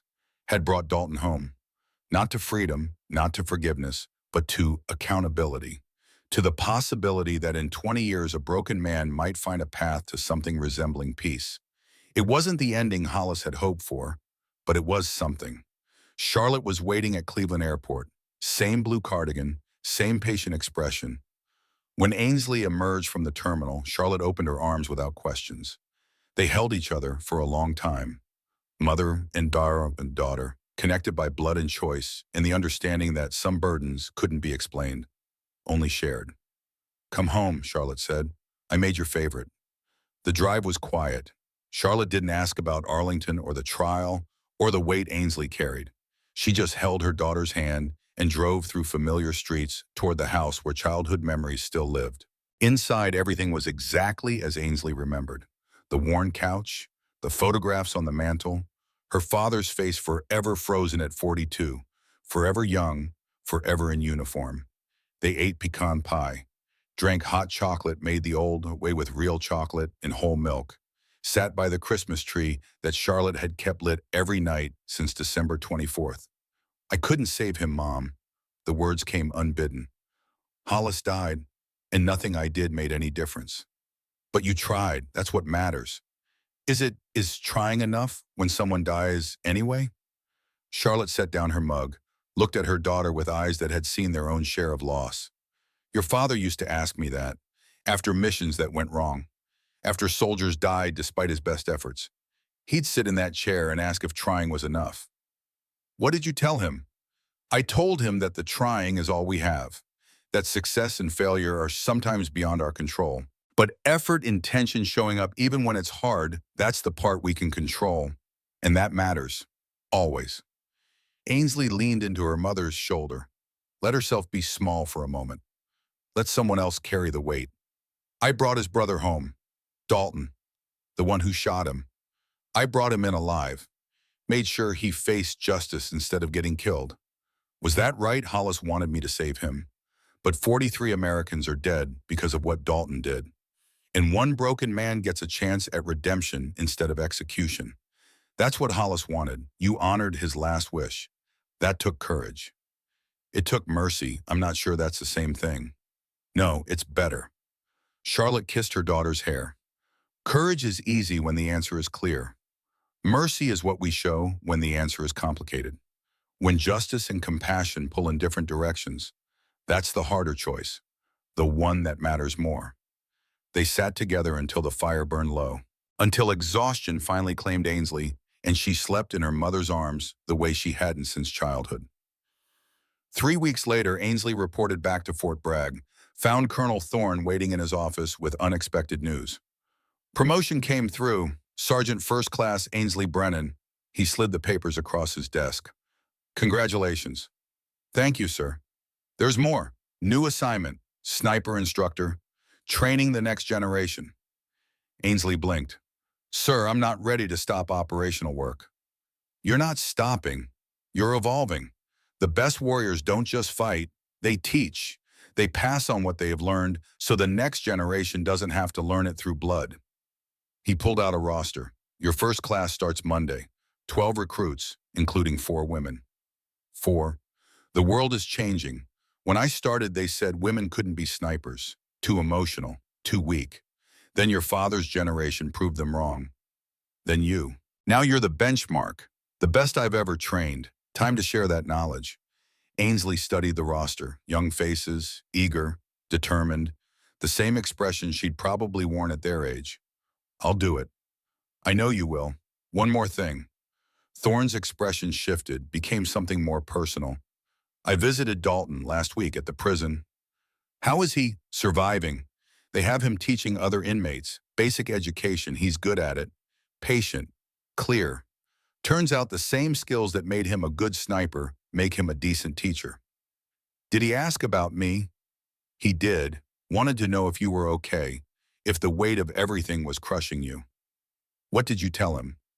I told him you were teaching, passing on the lessons, doing what good soldiers do, moving forward. They sat in comfortable silence for a moment. Two snipers separated by a generation but connected by shared understanding. Do you think he can be redeemed? Ainsley asked. After everything he has done, I think redemption is a process, not a destination. He'll never undo what he did, but he can spend the next 20 years trying to balance the scales, teaching men to read who might otherwise remain illiterate. That's something. Small, but something. Hollis would have wanted that. Hollis was a better man than most of us, died trying to save his brother. That kind of love is rare. Thorne looked out his window at the parade ground. We should honor it by believing redemption is possible, even for people like Dalton. Monday morning, Ainsley stood before her first class. 12 recruits, 8 men, 4 women, all watching her with expressions ranging from skeptical to hopeful. I'm Sergeant First Class Brennan, she began. Her voice carried across the room without effort. Some of you have heard stories. The guardian angel, the impossible shots, bringing in the wraith. Forget all that. In this classroom, I'm your instructor. You're my students. What matters is what you're going to learn. A male recruit raised his hand. Is it true you made a 1,200-meter shot in a blizzard? 1,247 meters. And yes. Can you teach us that? I can teach you the fundamentals. Breath control, trigger discipline, wind reading, ballistics. But the shot itself, the one that matters, comes from understanding why you're pulling the trigger. Understanding that every target is someone's son, someone's brother, someone's father.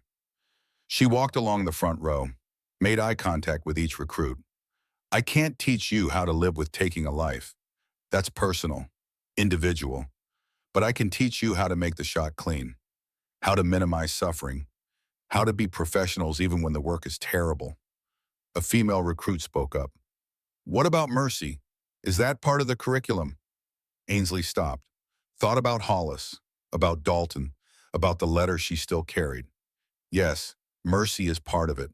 Because being a good sniper isn't just about killing efficiently, it's about knowing when not to shoot. About understanding that sometimes the hardest shot is the one you don't take.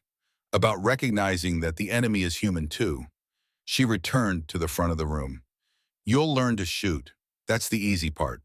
The hard part is learning to live with what you become when you're good at it, learning to carry the weight without letting it crush you. That's what I'm really here to teach. The class began.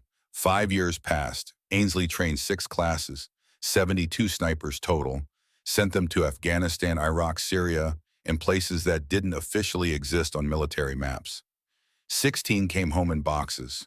She attended every funeral, wrote personal letters to every family, carried each loss like stones in her pockets. But 56 lived. 56 young soldiers who'd learned from her mistakes, who knew that every shot mattered, who understood that mercy and violence weren't opposites but companions. Emma sent updates, photos of little Hollis Dalton Graves growing up. Gap-toothed smiles, Little League baseball, first day of kindergarten. The child who would never know his father but carried his name and his uncle's name as dual reminders of love and loss. Dalton wrote occasionally, letters forwarded through official channels, progress reports on his teaching. 47 inmates had learned to read under his instruction. 16 had earned GEDs. 3 had been released and found jobs. Small victories, but victories nonetheless. Thorne retired, 67 years old, 4 decades of service, 217 confirmed kills, and countless lives saved through training. They held a ceremony. Ainsley presented him with the flag, spoke about legacy and tradition and the weight of passing the torch. And on Christmas Eve of the 5th year, Ainsley drove to the prison. Maximum security. Concrete and razor wire and the accumulated weight of broken men trying to piece themselves back together. She'd made this trip every year, every Christmas Eve, a tradition born from a promise made to a dying soldier. The visitor's room was institutional. plastic chairs bolted to the floor, bulletproof glass separating inmates from the outside world, phone receivers connecting them, as close to human contact as the system allowed. Dalton appeared on the other side of the glass, older now, grayer, lines around his eyes that hadn't been there 5 years ago. But something else had changed too. His eyes were clearer, carried less of the haunted desperation that had defined him. "You came," he said into the phone. "I come every year, you know that." "I know, but it still surprises me that you'd spend Christmas Eve with me instead of your family." "Mom understands. She knows some promises matter more than convenience." Ainsley held up a photograph. Hollis Dalton Graves at 5 years old, missing his two front teeth, holding a toy airplane, grinning at the camera with pure, unself-conscious joy. "Emma wanted you to see. He starts kindergarten in the fall." Dalton's hand pressed against the glass, trembling slightly. "Does he know about me?" She tells him he has two uncles, one who's an angel watching over him, one who's learning to earn his wings. Ainsley paused. "He asks about you, wants to meet you someday." "I don't deserve that." "No, you don't. But Hollis wanted his son to know you, and Emma believes in second chances. So do I." They sat in silence, the comfortable kind that came from 5 years of these visits, of honesty without pretense. "Thorne came to see me last month," Dalton said eventually. "First time in 2 years. We talked for 3 hours." "About what?" "About failure. About how he feels responsible for not pushing harder to get me help. About how he should have seen the signs." "Mom, what did you tell him?" "That I'm responsible for my own choices. That he gave me the tools. What I did with them was on me." Dalton's expression softened. "But I also told him I forgave him for whatever he thinks he did wrong, because holding on to anger doesn't help anyone." A guard tapped his watch. 5 minutes. "I heard you turned down the advisor position," Dalton said. "Special operations training. That's a big deal. Teaching is where I'm meant to be. The next generation needs someone who understands the weight, someone who's made the hard choices and lived with them." "You're good at it. Even in here I hear things. They say you're the best instructor the program's ever had." "I learned from the best, Thorne, my father, and you. Me, the hard lessons, the ones about consequences, about how one wrong choice can spiral into 43 dead Americans. Those are the most important lessons, the ones that keep my students alive and ethical." The guard stood. "Time's up," Ainsley rose. "Merry Christmas, Dalton. Hollis would want you to hear that." "Merry Christmas, Ace," his voice caught. "And thank you for everything, for bringing me home when you could have just killed me, for visiting every year, for helping me believe that maybe I'm not completely beyond redemption." She placed her hand against the glass. He mirrored the gesture, as close to human contact as the system allowed. "You're not beyond redemption. You're just walking a longer road than most. Keep walking." Outside, snow was falling, soft, clean, covering the world in white. Ainsley stood in the parking lot for a moment, breathing cold air, watching snowflakes dissolve on her hands. Her phone buzzed. "Charlotte. Dinner at 6, your favorite.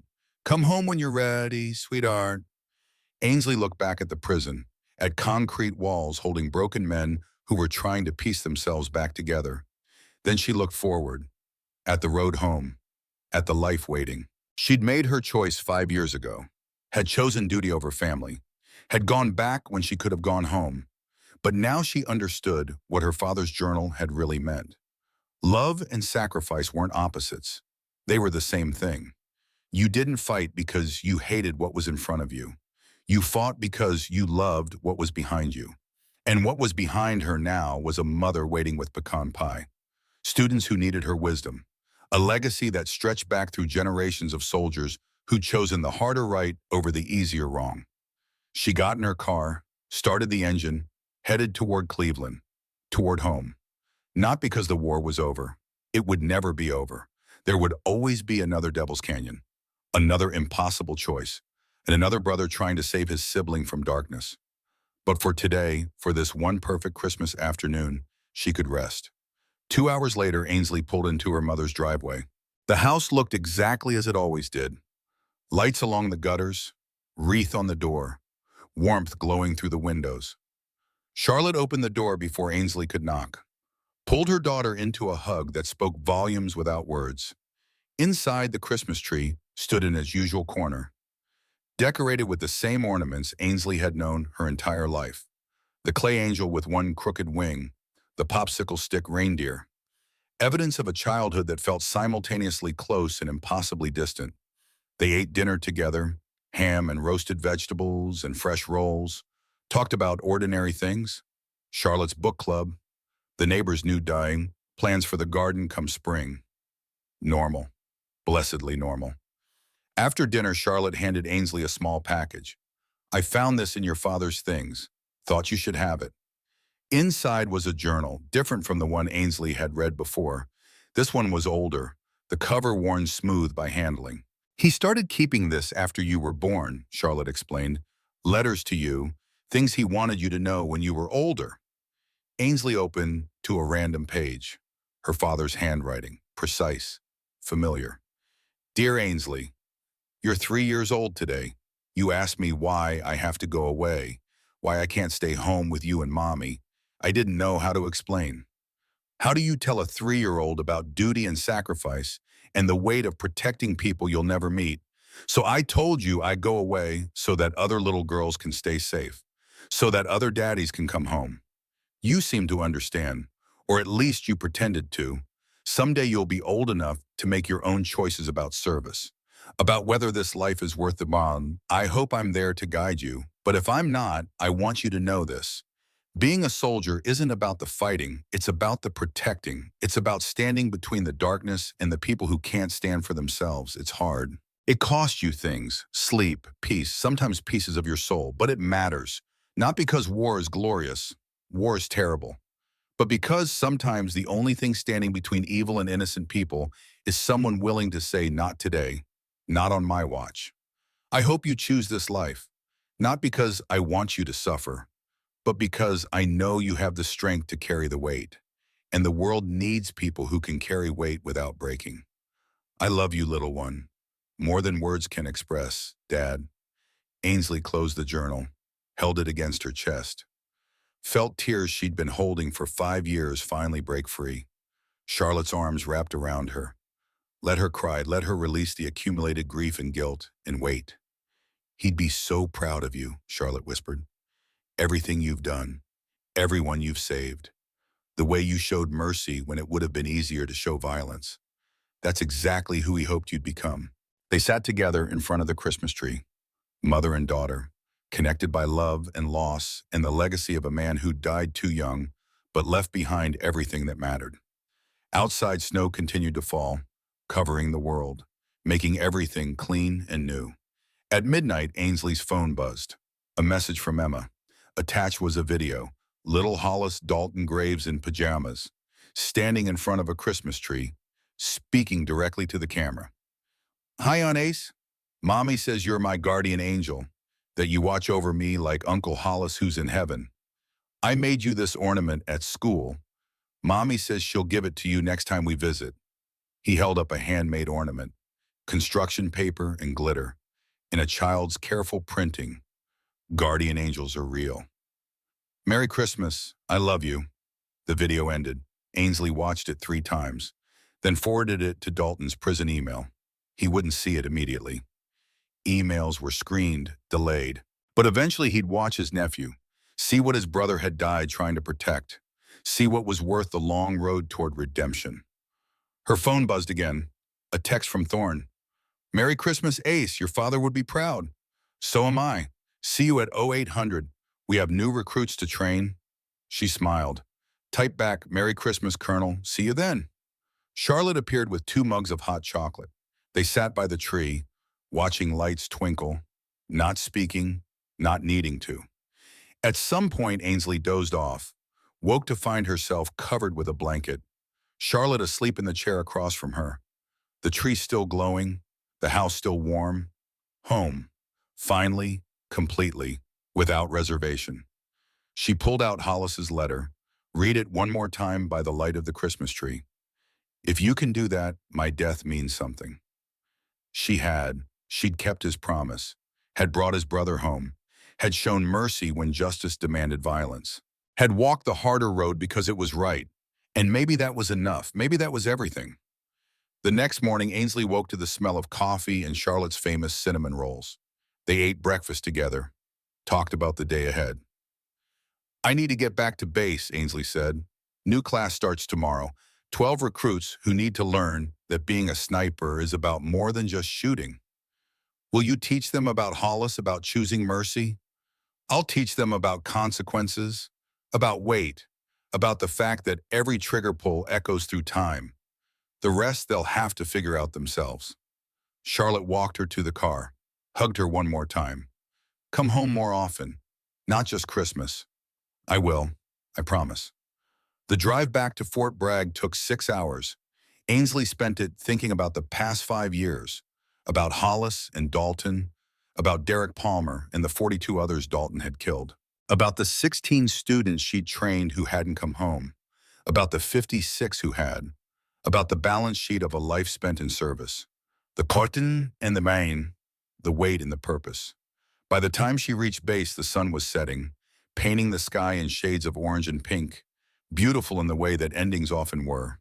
She parked, grabbed her bag, headed toward the barracks. Tomorrow she'd stand in front of 12 new faces, would teach them the fundamentals, would try to prepare them for weight they couldn't yet imagine. But tonight she'd sleep in her own bed, would dream of her father and Hollis and all the soldiers who'd chosen sacrifice over safety, would wake up ready to do it all again, because that's what soldiers did. They kept going, kept teaching, kept believing that the next generation might be the one that got it right. And if they never got there, if peace remained forever out of reach, at least they'd walk the path with honor. That would have to be enough. In his cell, Dalton Graves received Ainsley's email at 2200 hours, watched the video of his nephew 15 times, cried quietly into his pillow, then picked up a pencil and wrote a letter. Dear Hollis Jr., you don't know me yet, but I'm your Uncle Dalton, the one who's learning to earn his wings. Your dad was the best person I ever knew. He never gave up on me. Even when I'd given up on myself, I made terrible mistakes, hurt a lot of people. I'm spending the rest of my life trying to make up for that. But I want you to know that I love you, that I'm proud to share your name, that I'm going to be the uncle your dad hoped I could be, even from here, even from this cell. I'm going to try. Merry Christmas, little man, Uncle Dalton. He sealed the letter, would give it to the chaplain tomorrow, would ask him to hold it until Hollis Jr. was old enough to understand. Small gestures, but they carried weight. In Ohio, Emma tucked her son into bed, read him a story about guardian angels and brothers who loved each other despite impossible circumstances. Is Uncle Dalton a bad man? Hollis Jr. asked. Uncle Dalton made bad choices, but he's trying to be better. That's what matters, that he's trying. Like in your story, the one about redemption. Exactly like that. She kissed his forehead, turned out the light, stood in the doorway watching her son sleep, carrying his father's name and his uncle's name and the hope that love was stronger than any mistake. Small gestures, but they carried weight. And at Fort Bragg in her small quarters, Ainsley Brennan sat at her desk, looked at the photograph of her father, at the red scarf piece in its frame, at the letter from Hollis she'd read 1,000 times. Tomorrow she'd teach, would pass on the lessons, would try to prepare the next generation for weight they couldn't yet imagine. But tonight she allowed herself to believe that it had all meant something, that Hollis's death hadn't been in vain, that Dalton's redemption was possible, that mercy and justice could coexist, that the guardian angel could rest. Finally, at last, she turned off the light, climbed into bed, closed her eyes, and for the first time in 5 years, slept without nightmares. Outside, snow began to fall, covering the base in white, making everything clean and new. The world turned. The war continued. But for this one perfect moment, there was peace. And sometimes peace was everything.